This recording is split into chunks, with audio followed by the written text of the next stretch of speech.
ఈ కోపిష్టి ముసలమ్మ తన ఇంటి పనులు చేయించుకోవడానికి ఒక పనిమనిషిని, నౌకరాణిని పిలుచుకొని వస్తుంది. ఆమె తల్లిదండ్రులు చనిపోయారు. అప్పుడు ఆ అబ్బాయి ఆమెను బాగా చూసి, మీరిద్దరూ ఎందుకు నిలబడ్డారు, కూర్చోండి అంటాడు.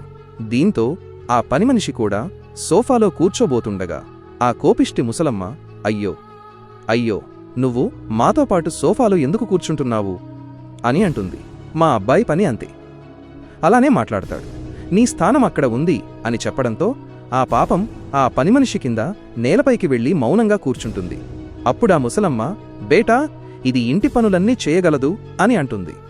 డెమో కోసం ముసలమ్మ ఛాయ్, టీ చేయమని అడుగుతుంది. ఆమె వంటింట్లోకి వెళ్లి ఛాయ్ చేసి తీసుకువచ్చి ఒక్కొక్క కప్పు ఇద్దరికీ తాగడానికిచ్చి తను కూడా ఒక కప్పు ఛాయ్ తీసుకుని కూర్చుంటుంది. అప్పుడా ముసలమ్మ, నేను అడగకుండా నీకోసం నువ్వు ఛాయ్ ఎందుకు చేసుకుని వచ్చావు అని అంటుంది. దీంతో ఆ కొడుకు తన తల్లిపై కోపగించుకుంటాడు. అప్పుడు ఆ అమ్మాయి, బస్ మమ్మీజీ, మాజీ అత్తగారిపై అలా కోపడకూడదు అని అంటుంది. అప్పుడు ఆ ముసలమ్మ, ఇది నీ పేరు ఎలా తెలుసు, ఎవరి అమ్మాయి అని అడుగుతుంది. అప్పుడు ఆమె చెప్పిన విషయం తెలుసుకునే ముందు, ఆగునైనా, నన్ను చూసి విస్మరించకు, లేకపోతే నీకు చెడు సమయం వస్తుంది. ఒక్కసారి కామెంట్లలో హర్ హర్ మహాదేవ్ అని రాసి వీడియోకి ఒక లైక్ చేసి ఛానల్ను సబ్స్క్రైబ్ చేయి. నీ ప్రతి కోరిక నెరవేరుతుంది.